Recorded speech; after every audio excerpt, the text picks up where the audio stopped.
Bonjour à tous, je propose qu'on commence notre webinaire ensemble. Simplement, est-ce que vous m'entendez bien? Est-ce que Marguerite, vous pouvez me faire un pouce? Oui, super, excellent. Donc ravi d'être, avec vous aujourd'hui. Vous êtes, très nombreux, vous êtes inscrits, 300 de divers horizons, responsables ESG, responsables RSE, en fonds d'investissement, en banque, en assurance, en conseil. Voilà, donc bienvenue à tous. On est ravis d'effectuer ensemble ce webinaire, du coup, finance et biodiversité avec vous. On va vous présenter un sujet qui nous tient à cœur, qui est particulièrement d'actualité. Je citerai 2 actualités très récentes. Vous avez certainement vu hier que le draft des 4 actes délégués de la taxonomie a été maintenant publié et ouvert à la consultation. Donc c'est un document provisoire avec un texte final qui devrait être remis en juin prochain. Et en quoi est-ce que ça nous intéresse? Eh bien, simplement parce que dans ces 4 actes délégués, supplémentaires, parce qu'il y en avait déjà 2 qui étaient publiés, la biodiversité est présentée comme l'un des piliers interdépendants des équilibres environnementaux. Un autre, sujet très d'actualité, mercredi 29 mars, vous l'avez certainement vu, le Parlement européen a validé à l'unanimité une proposition de directive qui vise à inscrire l'écocide dans le droit européen. Et donc ça, c'est un point qui est important parce que, on voit que le Parlement souhaite, renforcer les sanctions prévues pour les crimes contre l'environnement. Alors, dans les propositions, par exemple, il y a, une indication que, les pénalités pourraient s'élever à 10 du chiffre d'affaires des entreprises, ce qui est très conséquent et qu'on pourrait du coup avoir des sujets, du coup de renforcement des protections de la biodiversité, par exemple sur les activités avec les pollutions agro-industrielles dans les espaces protégés ou la pollution des airs ou des eaux et cetera. Voilà. Donc les enjeux de diversité, on le voit, sont importants. Il y a un cadre réglementaire qui s'est mis en place. Nous avons aussi des méthodologies pour mesurer, aujourd'hui, les impacts, de l'empreinte biodiversité. Ce sont les sujets que nous allons aborder avec vous aujourd'hui. La présentation va durer simplement en termes de déroulé 40 minutes. On va vous proposer du coup, ensuite un temps d'échange d'une vingtaine de minutes. On va essayer de tenir le timing. On aura un temps de questions-réponses qui vous sera proposé. Vous pourrez poser vos questions dans un chat et du coup, Zoé, qui sera notre modératrice, va pouvoir, du coup répartir les différentes questions aux différents intervenants. Cette présentation est aussi enregistrée, vous pourrez la retrouver en replay.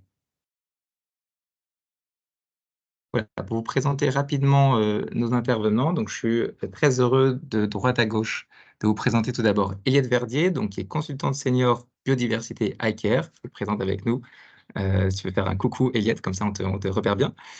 Clotilde Verne, du coup de la BPI, qui est responsable de projet développement durable, en particulier experte des sujets de biodiversité. Mathieu Delaby qui va nous rejoindre, dans quelques instants, donc qui est de l'Office français de la biodiversité, un organisme qui est sous les juridictions du coup du ministère de la Transition écologique et du ministère de l'Agriculture. Il nous rejoindra, dans 5 minutes car il avait une conférence, juste avant. Et puis Marguerite, Culot qui est du coup directrice des programmes et des partenariats de l'Institut de la finance durable. Et enfin moi-même, Jean-Emmanuel Chalambelval, je suis CEO et cofondateur de Greenscope, solution, digitale qui permet le pilotage ESG pour les investisseurs et les entreprises. Alors en termes de plan, l'agenda ce matin est assez dense. Nous verrons ensemble 5 parties. En premier, les enjeux de biodiversité dans la finance. Ensuite, en quoi le cadre réglementaire change la donne. Troisièmement, les méthodes et outils de mesure. 4e point, comment rédiger votre stratégie biodiversité. Enfin, retour d'expérience avec BPI France et Clotilde.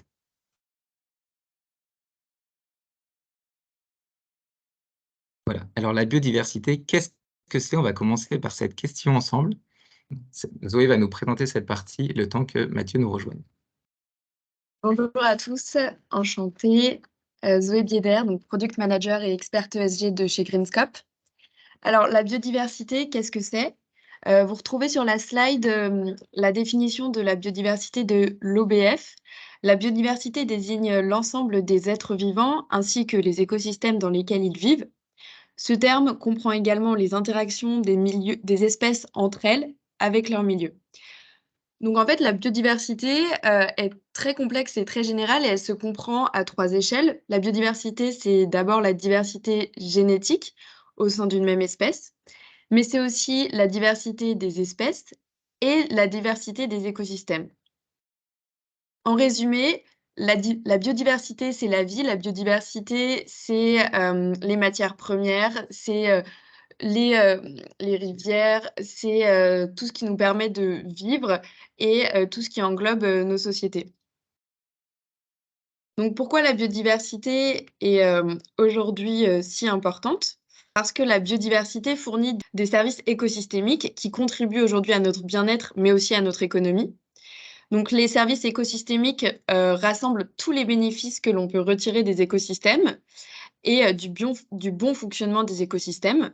Ils sont généralement donc répartis en 4 catégories: les services d'approvisionnement, les services de régulation, les services culturels et les services d'habitation.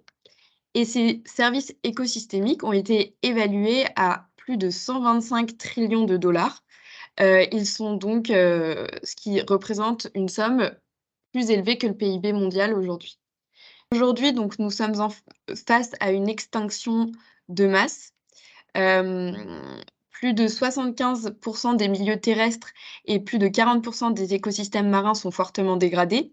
1 million d'espèces sont menacées d'extinction dans le monde et plus de 68 des populations de vertébrés ont disparu depuis 1970, c'est-à-dire en moins de 50 ans. Le rythme de disparition est 100 à 1000 fois supérieur au taux naturel d'extinction. On parle aujourd'hui de la 6e extinction de masse des espèces, c'est-à-dire que plus de 75 du taux d'extinction des espèces pourrait être atteint en quelques centaines d'années seulement. Comme je vous le disais, c'est plus de 68 des vertébrés qui c'est une extinction de plus de 68 des vertébrés qui a été donc, qui a été, vue. Aujourd'hui, nous sommes en risque, comme vous pouvez le voir donc sur ce graphique. D'après les experts, il faudrait qu'un minimum de 72 de MSA pour que l'on puisse maintenir une sécurité pour, l'humanité. Donc en fait, le MSA, c'est l'abondance moyenne des espèces, donc dont vous parlera Eliette, plus en détail, dans la suite de cette présentation. Mais pour faire court, le MSA, ça représente la diversité des espèces à un endroit donné. Et lorsqu'on est à 100 c'est que nous sommes donc à un écosystème qui va très bien et qui est à son état naturel. PBES a classé donc en 5 grandes pressions l'activité humaine qui détériore donc les écosystèmes. Hem Donc les pressions liées à nos activités détériorent les écosystèmes. Voici donc les 5 grandes pressions: les changements d'utilisation des sols et des mers, la surexploitation des ressources naturelles, le changement climatique, la pollution et les espèces exotiques envahissantes. Aujourd'hui, la biodiversité, ça ne concerne c'est plus un sujet de niche et ça nous concerne tous. C'est devenu une priorité, donc au même titre, que la crise climatique et la communauté internationale appelle les entreprises à s'engager pour préserver la biodiversité. Hem Comme vous pouvez le voir, selon le World Economic Forum, la biodiversité est le 3e risque, le plus important pour l'économie et les sociétés humaines. Selon Swiss, ré 55 du PIB mondial dépend d'une biodiversité et de services écosystémiques performants. Un rapport de la Banque de France, qui a été publié, hem, démontre que 42 de leurs actifs, qui détenus, leurs actifs financiers sont directement dépendants du vivant et donc directement dépendants de la biodiversité. Et selon, l'UEBT, 81 des consommateurs souhaiteraient connaître leur impact sur la biodiversité. Excellent. Mathieu, du coup, qui est en train de nous rejoindre, présentera cette slide, ultérieurement. On y reviendra. Et donc, je vais passer à l'étape, suivante qui est: en quoi la prise en compte des enjeux de la biodiversité dans le cadre change la donne? Voilà, donc on a vu que les enjeux sont clairs, ils sont importants quand on comprend que les services écosystémiques sont évalués à plus de 125 trillions, pardon, de dollars, ce qui est supérieur au PIB mondial. On voit que c'est très conséquent. Il y a même des chercheurs qui disent que sans la biodiversité, il y aurait même pas de PIB mondial par ailleurs. Voilà.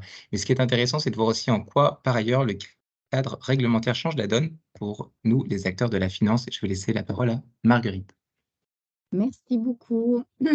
Alors, j'ai une petite extinction de voix, mais normalement, je pense que ça devrait aller. Vous me l'indiquez si jamais vous ne m'entendez pas suffisamment bien. Merci à vous, merci à Greenscope d'avoir organisé ce webinaire et d'avoir permis à l'Institut de la finance durable de s'exprimer sur ce sujet. Sachant que c'est un défi sur lequel on travaille pas mal avec l'ensemble de nos membres qui représentent la place financière de Paris. Alors effectivement, il y a un cadre réglementaire qui est important sur le sujet, comme sur d'autres sujets ESG ou de durabilité. Et il importe forcément de s'inscrire dans ce cadre réglementaire pour aller un petit peu plus loin et prendre sa part dans le défi biodiversité auquel notre société dans sa globalité est confrontée. On a notamment, et c'est la slide suivante, un accord international qui est un peu celui que vous connaissez tous, qui est l'accord de Paris pour le climat, l'équivalent pour faire face à cet probable effondrement de la biodiversité, aux 6e extinction à laquelle nous sommes à la veille. Je pense on n'est pas tout à fait dedans encore, on a encore un petit coin de positif qui arrive si tant est qu'on s'y mette et qu'on se transforme structurellement, qu'on arrive à réussir un changement transformateur de notre économie, de nos modes de production et de consommation. Cet accord a été conclu après quelques années de négociations qui s'appelle l'accord de Montréal-Kunming pour la biodiversité, qui est un cadre international pour la biodiversité, pour essayer d'avancer ensemble sur la prise en compte des enjeux du vivant. Et de là découlent après diverses réglementations, découleront diverses réglementations qui seront prises par les différents États, vu qu'il s'agit ici d'un accord international, d'une convention qui fait suite notamment à la Convention pour la diversité biologique qui a été signée en 92 lors du premier sommet de la Terre à Rio, aux côtés des conventions cadre des Nations Unies contre le changement climatique ou des conventions contre la désertification et la dégradation des sols.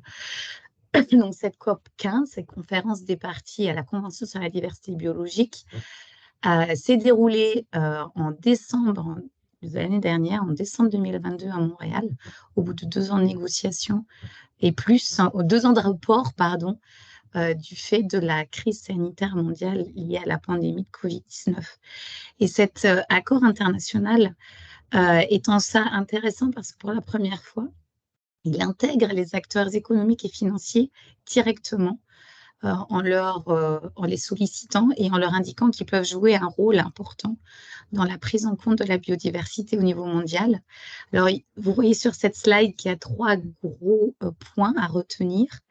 Il y a notamment des objectifs et il y a dans ces objectifs des cibles. Il y a notamment 23 cibles qui sont assez intéressants et assez importants finalement et qui normalement devraient, s'ils sont remplis à l'échéance 2030, nous permettre de nous engager dans ce changement transformatif de la société pour un regain de la biodiversité en 2050.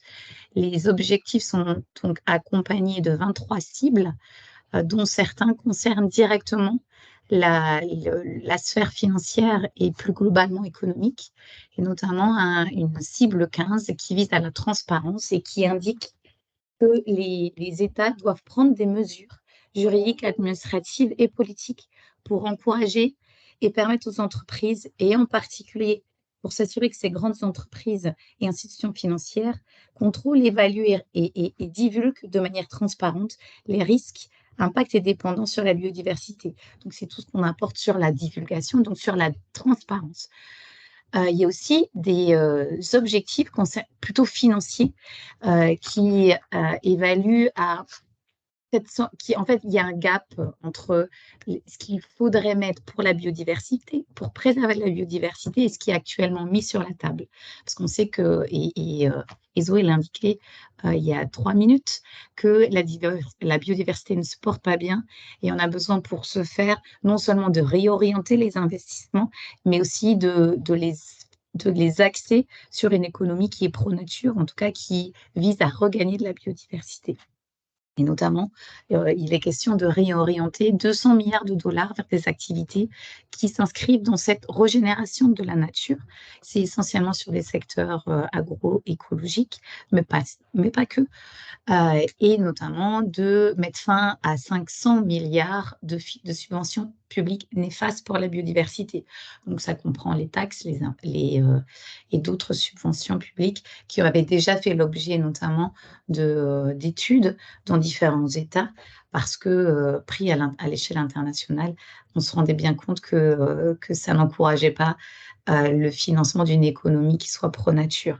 En tout cas, le cadre de Montréal vise 2 objectifs. L'un, à l'horizon 2030, c'est arrêter la perte nette de biodiversité. Donc, on revient notamment sur la courbe et le schéma présenté par Zoé et qui est issu d'un rapport qui est publié régulièrement par le WWF, qui fait état justement de cette perte de presque 70% de vertébrés depuis les années 70, et puis regagner de la biodiversité d'ici 2050 et être donc nature positive. On peut changer de slide.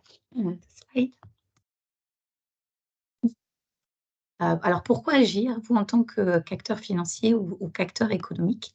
Comment finalement s'inscrire dans ce cadre pour la biodiversité et participer au regain de biodiversité d'ici 2050? Il y a plusieurs choses qu'on peut faire et il y a plusieurs choses qui sont mises sur la table. Il y a notamment un cadre volontaire de reporting. On a parlé de la Target 15, du cadre de Montréal. Et pour ce faire, on a notamment eu un cadre volontaire de divulgation qui s'appelle la Task Force on Nature Financial Disclosure, qui a commencé à réfléchir sur le sujet il y a déjà 2 ans, qui a réuni un certain nombre de membres, de membres fondateurs dans une task force et puis de membres divers dans différentes enceintes, notamment d'un forum dans lequel certains d'entre vous peuvent s'y retrouver, et qui vise à finalement donner des outils pour pouvoir divulguer ces impacts, dépendances. Donc, on l'a vu, une grande partie de l'économie est fortement dépendante de la nature. Et c'est notamment le World Economic Forum qui a travaillé sur un chiffre en disant que plus de 70%, voire plus, de l'économie est directement ou indirectement dépendante de la nature. On a un rapport de la Banque de France qui nous a indiqué que 42% des actifs sous gestion en France est directement dépendante de la nature. Donc ça, c'est concernant le contexte français. Donc on voit qu'il y a un lien assez important entre économie et biodiversité, et notamment des risques importants, pas forcément, mais aussi des opportunités. Et ça, du coup, cette Task Force on Nature Financial Disclosure vous permet, travailler depuis déjà quelques mois sur un cadre volontaire pour vous permettre de mieux comprendre vos risques, dépendances et opportunités liées à la nature, et pour essayer aussi de permettre aux acteurs du marché de se détourner des flux financiers négatifs pour la nature et de favoriser les flux financiers positifs. On reproduit un peu le cadre de la TCFD, donc la Task Force on Climate Financial Disclosure, donc qui est sur le climat, mais en traitant pour le coup des enjeux de biodiversité et du capital naturel. C'est vraiment une initiative assez intéressante parce qu'elle agit en proposant des cadres volontaires, des bêta frameworks, de façon itérative, de sorte à pouvoir à chaque fois avoir les retours du marché, le retour des acteurs sur les différentes propositions de cadres. Et là, justement, ils en ont publié un la semaine dernière. C'est le dernier bêta framework sur lequel chacun d'entre vous peut par ailleurs rendre un avis. Et ce cadre, de façon générale, il est structuré autour de 4 piliers, un peu comme sur le TCFD, si vous le connaissez. Il s'agit de 4 sur la gouvernance, la stratégie, la gestion des risques et de l'impact, et les outils de mesure et des objectifs. Et ce qui est intéressant là sur la dernière version du bêta framework, c'est qu'il y a notamment tout un ensemble de métriques qui sont proposées, en plus d'une méthodologie recommandée qui s'appelle LEAP. Mais ça, on pourra revenir sur ce sujet-là après, si vous le souhaitez, dans le cadre des Q&A, et qui vise justement à vous donner un peu des billes pour localiser, évaluer, analyser et préparer votre divulgation d'impact, dépendance, risque et opportunité. Un autre cadre normatif et que vous devez connaître, parce qu'il s'applique à vous, qui vient de la loi énergie-climat, qui a été voté il y a 2 ans au Parlement, qui est le fameux article 29 LEC, donc pour loi énergie-climat, et qui est une première mondiale et qui vise à demander aux institutions financières de publier les impacts et dépendances des portefeuilles sur le climat et la biodiversité. Et évidemment, la nouveauté, c'est sur la biodiversité, sachant que les investisseurs institutionnels devaient déjà rendre compte des risques et impacts ESG. C'était dans le fameux article 173 de la loi sur l'économie, la croissance verte, qui avait été votée un petit peu avant la COP21 pour le climat en 2015, qui était aussi une première mondiale. Cet article 29, la loi énergie-climat, donc qui vise à la fois une divulgation impact, risque sur le climat et la biodiversité, et dans sa deuxième année de reporting, et notamment, on devrait avoir un rendu de ce reporting d'ici l'été pour la deuxième fois, avec normalement un framework qui a été défini pour ce deuxième reporting par le superviseur, par la CPR et par l'AMF. Un troisième cadre normatif qu'il importe de connaître et auquel vous devez vous conformer est plutôt d'origine européenne, et vous devez le connaître aussi, c'est le fameux SFDR qui vous demande de placer vos fonds selon l'article 6, 8 ou 9 que vous devez connaître, mais aussi de limiter vos principales incidences négatives, les fameux PAI, qui nécessitent notamment d'être transparents sur l'indicateur sur la biodiversité, suivant les activités comme vous le voyez sur la slide, qui ont un impact négatif sur les zones sensibles pour la nature. Changer de slide. Alors, comment la finance peut effectivement prendre sa part? Parce que maintenant qu'on connaît la réglementation, on sait que vous devez vous y conformer, mais concrètement, qu'est-ce qu'on peut faire? On fait un rapide retour sur la finance durable dans sa globalité. La finance durable qui a pour objectif de financer des secteurs économiques, les secteurs de l'économie réelle, qui soient équitables, inclusifs, zéro carbone et surtout pro-nature. Et c'est là où on en vient sur la biodiversité. La finance doit vraiment se réorienter. Et ça, c'est ce qu'on a vu notamment dans le cadre international via l'accord de Paris et via le nouveau accord de Montréal. Il y a cet objectif de réorientation des flux financiers vers des activités économiques qui soient respectueuses de la nature et qui voient leurs impacts, si on ne peut pas éviter les impacts selon certaines activités économiques, en tout cas les réduire au maximum et après les régénérer ou les transformer pour pouvoir un gain net de biodiversité. Alors quels outils science-based, parce que c'est toujours évidemment important, et le cas de TNFD est évidemment science-based, hein. J'ai oublié de le dire, mais il importe évidemment de mettre en place des politiques, de mettre sur les rails des initiatives qui soient conformes à la science, donc c'est le fameux science-based, qui sont mis à disposition des acteurs financiers. Alors vous en avez plusieurs, hein, et vous devez probablement les connaître. Il y a l'engagement actionnarial, via notamment des politiques d'engagement et de vote. Il y a certains acteurs qui ont développé des politiques d'engagement et d'exclusion. Il y a notamment des politiques d'exclusion pour protéger les forêts, d'AXA AM ou d'AXA Group, qui excluent leur investissement des entreprises dont les activités contribuent activement à la déforestation. On sait les dire, on sait sur quels critères de controverse liés à la production d'huile de palme, de soja, de commodités comme le caoutchouc, la pâte à papier, le bétail, notamment l'élevage de bœuf. Et donc du coup, il y a certaines, je cite AXA, mais il y en a bien d'autres, hein, qui ont mis en place une politique qui est particulièrement ambitieuse en termes d'exclusion directement, mais avant l'exclusion, on passe par la cage actionnariat, Engagement actionnarial, on peut faire plusieurs types d'engagement actionnarial, que ce soit individuel ou que ce soit collectif. Évidemment, on a plus d'impact si on est dans le collectif. Vous voyez sur la slide là qu'on peut passer par un engagement collectif qui a été lancé notamment une coalition d'investisseurs qui a été lancée à la COP 15 pour la biodiversité en décembre dernier, qui s'appelle la Nature Action 100 et qui vise le 100 justement à aller faire de l'engagement auprès de 100 grosses entreprises à fort enjeu de biodiversité avec une politique du coup d'action renforcée dans l'engagement parce que ce sera une coalition d'asset managers qui sont plutôt internationaux. Donc il y a notamment AXA, mais il y a aussi Robeco, Storebrand, BNP, IM qui sont dans cette coalition internationale et qui visera justement à aller engager un certain nombre de corporates dont on sait qu'elles ont des impacts importants sur le vivant et pour leur demander justement de réduire cet impact au maximum, avec toujours une volonté d'assortir cet engagement actionnarial de sanctions. Et souvent, la sanction, c'est justement l'exclusion qui vient après. Je voulais aussi sauter la Banque Postale EM qui a une politique d'engagement et de vote soit collaborative, soit individuelle, qui est assez intéressante, et notamment une politique de vote en assemblée générale, parce qu'on est un peu dans le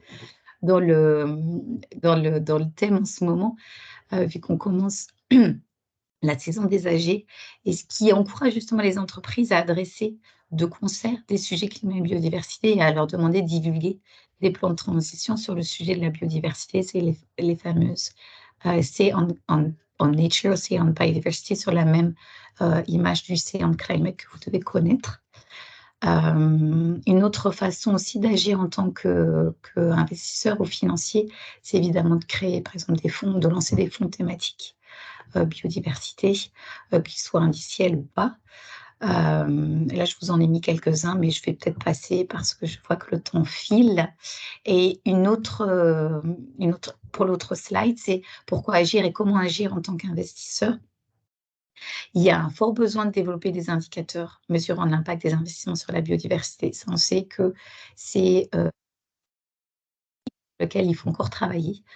On peut travailler ensemble, on peut être soutenu par des fintechs, il y a Greenscope notamment, mais on sait qu'il faut agir en collaboratif. Il faut faire preuve d'innovation, il faut tester de nouveaux outils. Ça, la TNFD le voit bien, hein. Il y a des tests pilotes qui se montent. J'ai oublié de vous indiquer, notamment sur les indicateurs, que la TNFD propose ces métriques. Dans sa 4e et dernière bêta framework, ils ont proposé des métriques cœur et puis des métriques sectorielles ou des métriques par biome. Donc, on voit que ça avance. On sait qu'on peut investir dans le capital naturel. On sait qu'on peut aussi réduire ses impacts et dépendances. On sait les outils pour divulguer les risques, les dépendances et les opportunités. Je vais vous dire qu'il n'y a plus qu'à, mais les collègues qui vont passer après vont vous en dire un peu plus, notamment sur comment agir concrètement et aller de l'avant en collectif. Merci beaucoup. Merci beaucoup, Marguerite. Donc, on a vu que prendre en compte les enjeux de biodiversité, c'était donc s'inscrire tout d'abord dans un projet politique, mais aussi s'assurer d'être en conformité avec les enjeux réglementaires et, in fine, certainement garantir la valeur future de vos actifs. Mais comment faire? Quelles sont les méthodologies et outils de mesure? Je vais laisser la parole à Eliette. Oui, bonjour à tous. Merci encore une fois Greenscope pour l'organisation de cette session. Dans le comment faire et quel est le vocabulaire associé, on a vu, et Marguerite a bien distingué le côté impact d'un côté dépendance à la biodiversité. Il faut comprendre le côté dépendance comme comment est-ce que l'activité économique que je porte ou que je finance exploite ce qui vient du vivant dans son fonctionnement même. Par exemple, une entreprise qui va exploiter du bois, elle est dépendante de la production de bois pour son activité économique. Pour caractériser ces niveaux de dépendance, on a des indicateurs de dépendance qui sont aujourd'hui des indicateurs qualitatifs et qui peuvent se baser et qui peuvent se calculer, enfin qui sont fournis par une base de données disponible en ligne qui s'appelle Encore, donne des niveaux de dépendance au niveau des codes NAS, donc vraiment une information sectorielle, Et on peut après raffiner cette analyse à un niveau de site d'exploitation ou à un niveau entreprise en utilisant là des données plus précises et cartographiques. Ça, c'est le premier bloc. Donc, vraiment, comment est-ce que l'économie dépend du vivant, dépend de la biodiversité. Le deuxième bloc, comment est-ce que l'économie impacte la biodiversité et quelle est la part de responsabilité des activités économiques dans l'érosion du vivant. Là, on peut se poser deux questions. Première question, quelles sont les pressions exercées sur la biodiversité par une activité économique? Quand on parle de pression, on parle des 5 grandes pressions que présentait Zoé, le changement climatique, le changement d'usage des terres, les pollutions notamment. Et donc là, on a des indicateurs de pression qui peuvent se mesurer à plusieurs échelles, au niveau d'un site industriel, au niveau d'une entreprise en intégrant sur sa chaîne de valeur, etc. C'est par exemple des kilos de CO2, des kilos d'émissions de NOx, de SOx, des rejets de phosphore, etc. dans l'eau. Donc ça, c'est des indicateurs de pression. Deuxième niveau pour regarder les impacts, c'est de regarder directement en termes d'impact sur les espèces. Et donc là, en gros, à partir des pressions, on vient évaluer les impacts en disant mon activité a contribué à faire disparaître X individus ou X nombre d'espèces. En fait, concrètement, pour exprimer ce chiffre-là, on utilise la métrique MSA sur laquelle on reviendra juste après. Ces 2 indicateurs, pression et impact, sont des indicateurs qui sont fournis par des outils de mesure d'empreinte, on appelle ça, comme le Global Biodiversity Score de CDC Biodiversité ou bien le Corporate Biodiversity Footprint de Iceberg Data Lab, ou bien le Biodiversity Footprint for Financial Institutions, qui est porté par un cabinet de conseil aux Pays-Bas. Ces deux visions-là, dépendance et impact, sont ensuite à interpréter pour avoir une vision risque. Et donc là, risque physique, risque de transition et risque systémique. Et donc ça, c'est l'étape d'après et ce vers quoi tendent les frameworks TNFD, etc., sur l'évaluation des risques auxquels participent les activités économiques en lien avec la biodiversité. Si tu peux aller à la slide suivante, Zoé. Simplement sur la MSA, je vous disais, donc les outils d'empreinte comme le GBS ou le CBF s'expriment en abondance moyenne spécifique kilomètre carré heure. C'est la multiplication d'une perte de biodiversité sur une surface, sur une durée. Et donc, en gros, quand on a un résultat de 1 mètre carré MSA d'impact, ça veut dire que l'activité a contribué à la perte de biodiversité d'1 mètre carré de milieu naturel intact, complètement. Donc on a perdu 1 mètre carré de forêt naturelle et ça s'est transformé en parking. En gros, donc on a perdu tous les individus et toutes les espèces qui étaient présentes sur ce mètre carré de forêt naturelle. C'est une métrique qui est très intéressante parce qu'elle permet d'assimiler les différents niveaux de dégradation et de caractériser du coup à la fois des types de forêts plus ou moins intensives, des prairies intensives, des milieux urbains, etc. Comme je vois que le temps file, je pense qu'on peut passer à la slide suivante. Comment marchent ces modèles d'impact? Ils partent de données économiques, donc par exemple 100 € de vente d'un produit, par exemple de hamburger. On traduit cette donnée de 100 € de hamburger en données opérationnelles de consommation de matières premières, donc par exemple de la viande de bœuf, du pain, etc. Ensuite, ces données opérationnelles sont traduites en niveau pression. Donc, par exemple, en 300 mètres carrés de prairie, enfin 300 mètres carrés, là pour coller à notre exemple de hamburger, de forêt naturelle convertie en prairie pour la pâture du bœuf. Pour faire ça, on utilise des bases de données d'analyse de cycle de vie, donc notamment EcoInvent ou AgriBalise. Et ensuite, ces données pression, donc de mètres carrés, de kilos de CO2, etc., sont traduites en impact, en kilomètres carrés MSA, et c'est là où on s'appuie sur une littérature écologique et des modèles de pression-impact, comme par exemple le modèle Globio. Et donc, si on regarde ce que ça donne sur une entreprise du secteur de l'agroalimentaire, on a, ça c'est un type de résultat issu du Corporate Biodiversity Footprint, donc d'Iceberg Data Lab. On peut avoir une vision par répartition entre les grandes pressions, et donc ça c'est le camembert à gauche, où on voit que la principale pression dans pour cette entreprise de l'agroalimentaire, c'est le changement d'usage des terres, 97%, notamment lié en fait à l'amont de la chaîne de valeur, et c'est ce qu'on voit sur le graphe du milieu, enfin les histogrammes du milieu, où en bleu marine, on voit que les impacts sont plutôt liés, sont en grande partie liés au scope 3, et en fait au scope 3 amont, lié à l'usage des terres sur les commodités consommées. Et puis enfin, on peut avoir des visions aussi par type de commodité, donc là, entre céréales, produits laitiers, chocolat, etc. On a une appréciation, tous ces outils d'empreinte caractérisent la qualité des données qui sont considérées en entrée, savoir si c'est plutôt des données financières ou directement des données d'activité, de consommation de matières premières. Et puis une vision avec un commentaire. Si on fait pour une autre illustration, là, sans lien particulier avec un outil d'empreinte, mais tous permettent d'obtenir ce genre de résultats.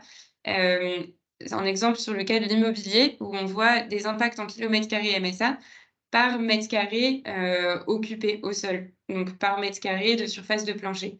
Et là, ça nous permet d'évaluer à la fois les impacts sur la chaîne de valeur et de tester des leviers de réduction d'impact, savoir si on se met à construire en bois, quelle va être l'influence sur l'impact. Et donc, bien sûr, ça dépend des données d'entrée, etc. Et ça, généralement, ce type de cas d'illustration, on peut le faire quand on a accès à des données plutôt précises sur les consommations de matières premières qui servent à la construction d'un bâtiment, l'usage des sols, etc. Donc, à chaque projet, à chaque acteur, un peu son niveau d'investissement et son choix d'outils, d'empreintes, de mesures de dépendance. Donc l'important, c'est de coller, d'être le plus en phase avec les données disponibles, d'utiliser toutes les données disponibles qu'on a de son côté pour évaluer son impact sur la biodiversité. Et donc, ça peut être plutôt différent à l'échelle d'un portefeuille d'investissement sur une gestion indirecte, où on sera a priori plus sur des données code NAS, chiffre d'affaires et géographie, pour avoir plutôt un screening d'exposition du portefeuille, mais ça ne correspond pas vraiment à quelque chose de très granulaire ni de très précis. À l'échelle d'une entreprise ou bien d'une gestion directe d'une entreprise pour côté acteur financier, on peut avoir accès à peut-être des données de consommation de matière qui peuvent être reportées dans le reporting annuel de l'entreprise, ou bien avoir des localisations de sites, etc. Et ça permet d'avoir une analyse plus granulaire qui repose sur des modèles sectoriels adaptés aux différentes activités qu'on peut chercher à évaluer.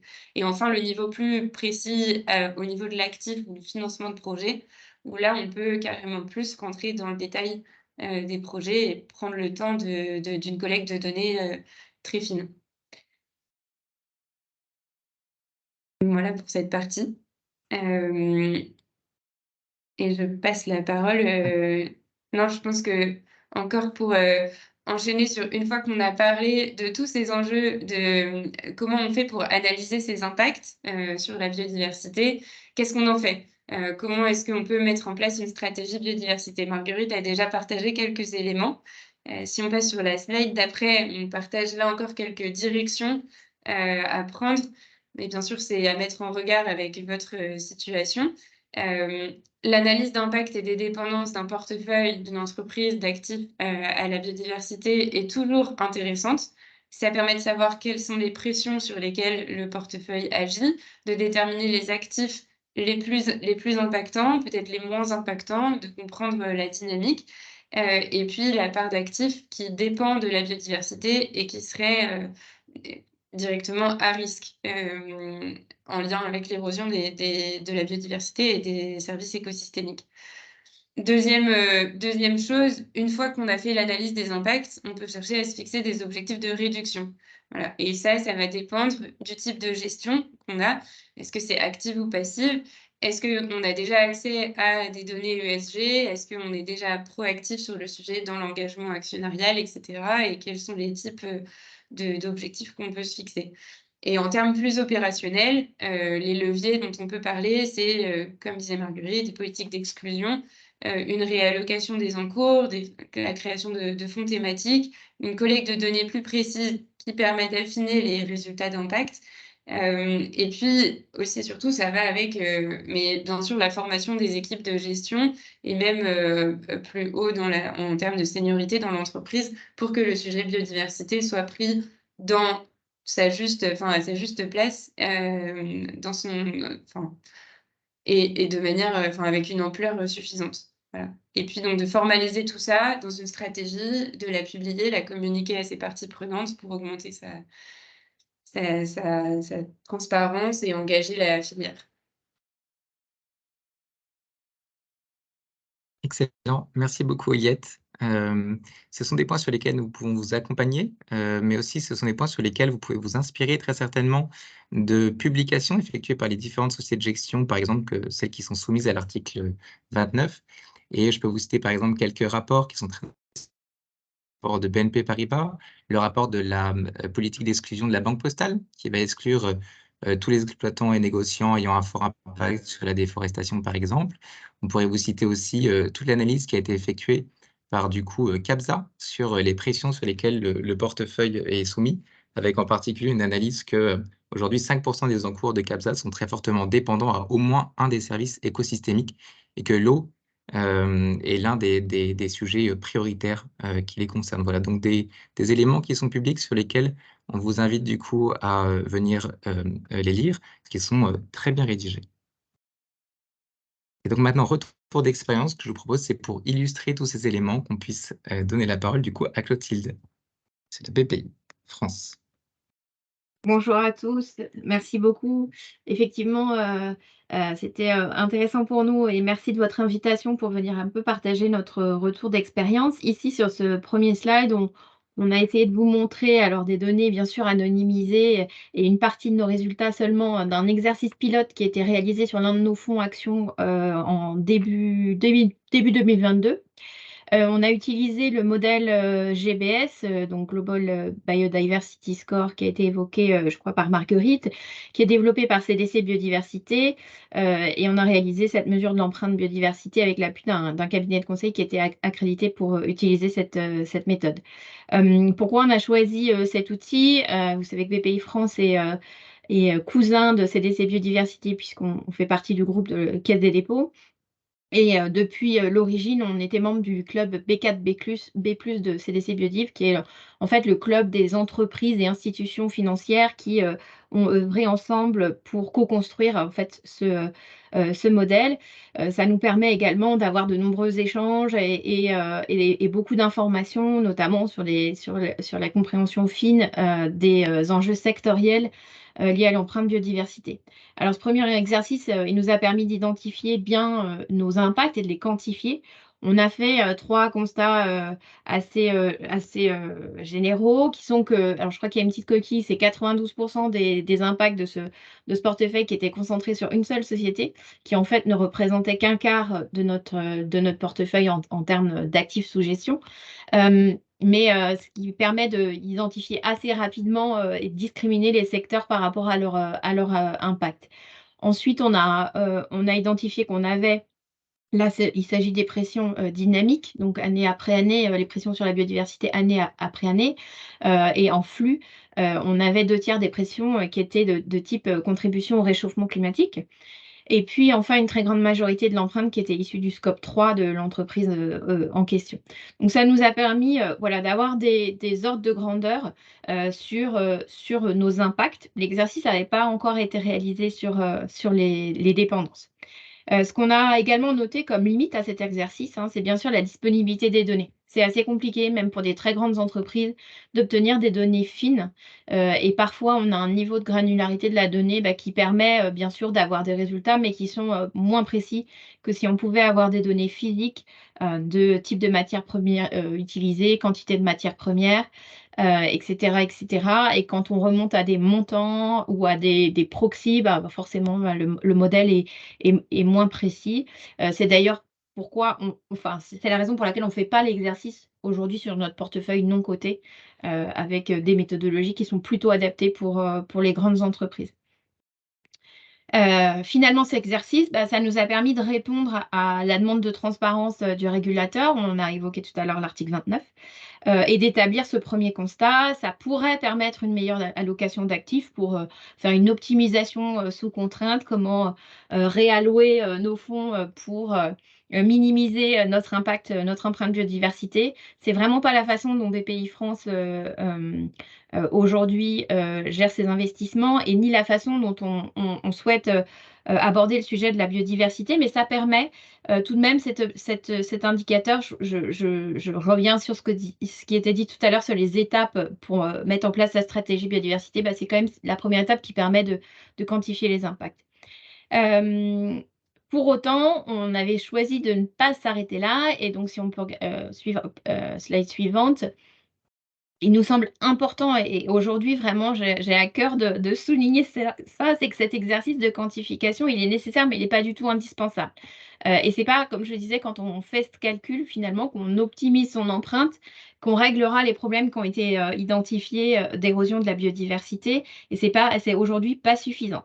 Cette première étape, elle est nécessaire pour comprendre son impact, mais on ne doit pas s'arrêter à ce calcul-là et à la réduction de celui-là par ces investissements. Il est aussi hyper important pour nous. C'est vraiment l'enjeu pour BPI-France, c'est d'accompagner la transition de toutes les entreprises. C'est pourquoi on a choisi d'ailleurs de ne pas avoir beaucoup de critères d'exclusion dans nos investissements. Et c'est un peu l'ambition qu'on s'est fixée dans notre plan stratégique 2022-2025, c'est accompagner l'ensemble de nos clients pour répondre aux contraintes réglementaires liées à la protection de la biodiversité, mais également saisir les opportunités de transformation. Donc, on est accompagné par CDC Biodiversité pour nous aider à établir la feuille de route biodiversité qui nous permettra d'atteindre cette ambition. Et on est en train d'identifier avec l'ensemble de nos équipes les leviers qu'on peut actionner. Alors, comment ça se traduit concrètement ? On a un véritable enjeu et c'est vraiment une posture propre à BPI-France de faire comprendre les enjeux et les l'importance de la protection de la biodiversité pour la pérennité de notre économie, voire la survie de notre espèce. Mais ça fait toujours peur quand on le dit comme ça. Alors commençons déjà par les activités économiques. Et c'est vraiment quelque chose sur lequel on met l'accent de plus en plus fortement. Il est important de sensibiliser les dirigeants d'entreprises à l'impact de leurs entreprises, mais aussi leur dépendance à la biodiversité, qui est encore très mal connue aujourd'hui. Et c'est dans notre posture d'investisseurs et souvent, quasiment tout le temps membre des conseils d'administration des entreprises dans lesquelles on investit, c'est hyper important qu'on accompagne les dirigeants à cette prise de conscience. Et ensuite, une fois qu'on a fait ça, notre objectif, c'est de mettre à disposition de nos clients, des PME et ETI françaises, puisqu'on travaille avec beaucoup d'entreprises françaises qui sont des PME, des ETI, et de leur fournir les outils qui leur permettent d'intégrer la biodiversité dans leur modèle économique. Et là, c'est des sujets qu'on va travailler avec des acteurs et des experts sur le sujet. Notamment, on est membre du comité de pilotage du dispositif Entreprises engagées pour la nature, qui permet d'accompagner les entreprises. Je vais essayer d'accélérer parce que du coup, on est décalé. Et bien sûr, ensuite, on accompagne, et évidemment, à travers nos investissements, à travers nos produits classiques, investissements et financement, les entreprises qui ont besoin de réaliser des investissements sur ces sujets pour faire leur transition. Voilà, c'est un peu court, on pourrait dire beaucoup de choses sur ce que BPI-France souhaite faire sur le sujet, mais malheureusement, on va manquer de temps. Grand merci Clotilde. Donc on l'a vu, on a aujourd'hui des méthodes qui sont mises à votre disposition pour analyser vos dépendances et vos impacts. Vous avez aussi des outils. Donc chez GreenScope, on propose un outil 360 sur les questions ESG pour venir vous accompagner sur l'ensemble du coup de votre reporting et en particulier sur les questions de biodiversité. Donc on sera ravis d'en échanger avec vous si c'est des sujets qui vous intéressent sur ce point. On va passer, je vous propose, aux questions-réponses, et en particulier une première question pour Marguerite. Donc, première question pour Marguerite. À quelle date l'article 29 doit être mis en œuvre? Ouais, en fait, j'ai répondu du coup. C'était déjà l'année dernière. Le premier exercice de rapport, c'est l'année dernière. Et il y a un bilan de l'ADEME qui vient d'être publié qui indique que 50% des institutions financières ont répondu convenablement à l'exigence réglementaire. Mais c'est normal, hein, vu que de toute façon, sur le sujet, il y a encore besoin de beaucoup avancer ensemble pour mieux comprendre les impacts des dépendances et risques et opportunités. Donc, il n'y a pas de sujet là-dessus. Mais du coup, il y a un deuxième reporting qui est attendu là, pour avant cet été. Ok.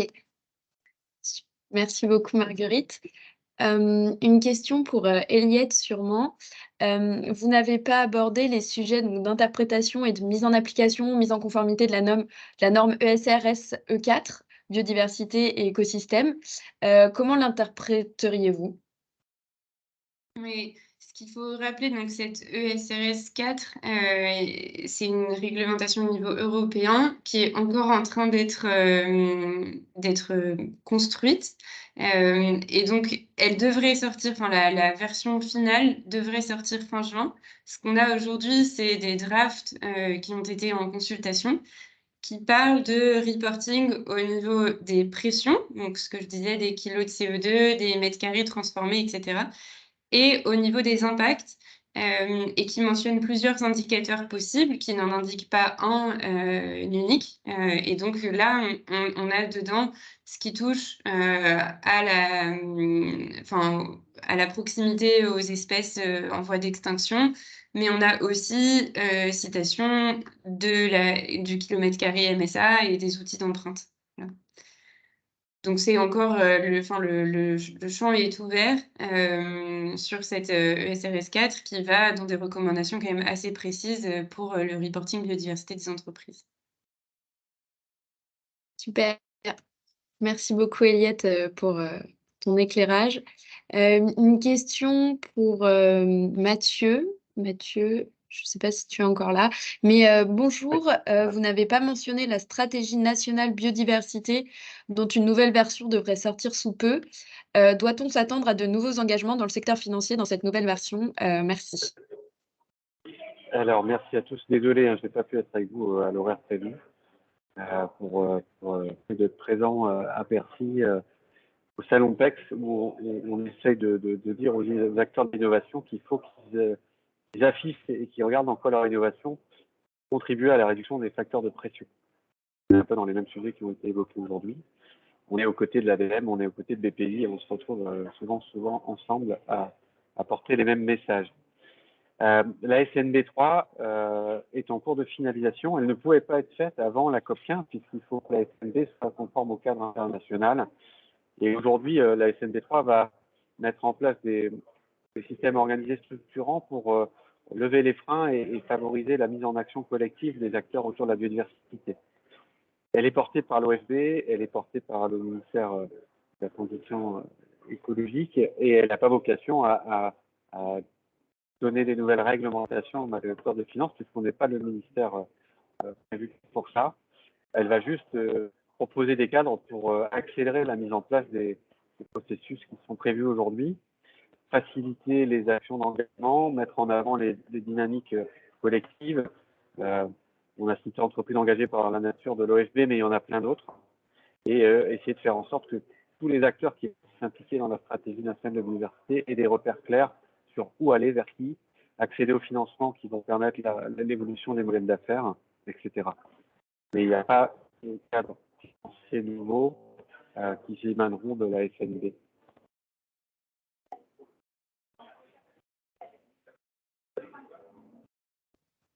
Merci beaucoup, Mathieu. Une question donc pour Jean-Emmanuel. Bonjour, je n'ai pas saisi le 3e rapport Best in Class à consulter. Merci. Alors, il me semble que j'ai cité tout à l'heure la BNP, la Banque Postale Asset Management et CAPSA. Et donc, le 3e, c'était CAPSA dans l'ordre. Et c'était sur tout ce qui était impact et dépendance. Du coup, un rapport assez intéressant. Une autre question, sûrement pour Eliette. Quels sont les indicateurs sur lesquels les entreprises peuvent reporter pour contribuer aux données biodiversité? Eliette, si tu veux répondre ou... Oui, vaste question. Beaucoup de choses, ça dépend du secteur d'activité. Ce qu'il y a, c'est que on vise à obtenir les cadres de reporting, que ce soit la TNFD ou bien les réglementations qui vont sortir au niveau européen, l'article 29, etc., vise à analyser des données niveau pression, donc par exemple des mètres carrés occupés. Ça veut dire, pour une entreprise de l'agroalimentaire, la donnée idéale, ce serait des hectares de culture et leur localisation, ou bien des hectares potentiellement transformés. Donc, au-delà même des hectares occupés, la dynamique de consommation de terre potentiellement naturelle que l'entreprise, qui est entraînée par l'activité de l'entreprise. Et donc, ça peut être une documentation sur la chaîne de valeur et notamment amont. Ça, c'est la donnée idéale. Après, cette donnée, elle peut être réexploitée pour des calculs en kilomètres carrés et MSA, notamment dans les outils d'empreinte. Mais déjà, si on est, si on parle d'un scope 1, d'avoir des données de consommation de matières premières, par exemple, sont des choses qui permettent ensuite de documenter et d'avoir des résultats d'outils d'empreinte qui sont plus précis. Mais si on travaille dans l'immobilier, par exemple, ça peut être le pourcentage d'artificialisation des parcelles une fois que la livraison du bâtiment est terminée. Ça peut être le coefficient de biotope par surface, pour ceux qui sont familiers avec le terme, qui est utilisé dans l'immobilier et qui fait aujourd'hui l'objet de travaux de l'Observatoire de l'immobilier durable. Donc c'est un peu des indicateurs qui sont propres à chaque secteur d'activité, qui permettent de communiquer sur, et de refléter les pratiques en lien avec la biodiversité. Merci beaucoup, Eliette. Et on voit que l'heure tourne, donc une dernière question. Je vois que Marguerite a déjà répondu en commentaire, mais peut-être que tu peux le faire à l'oral.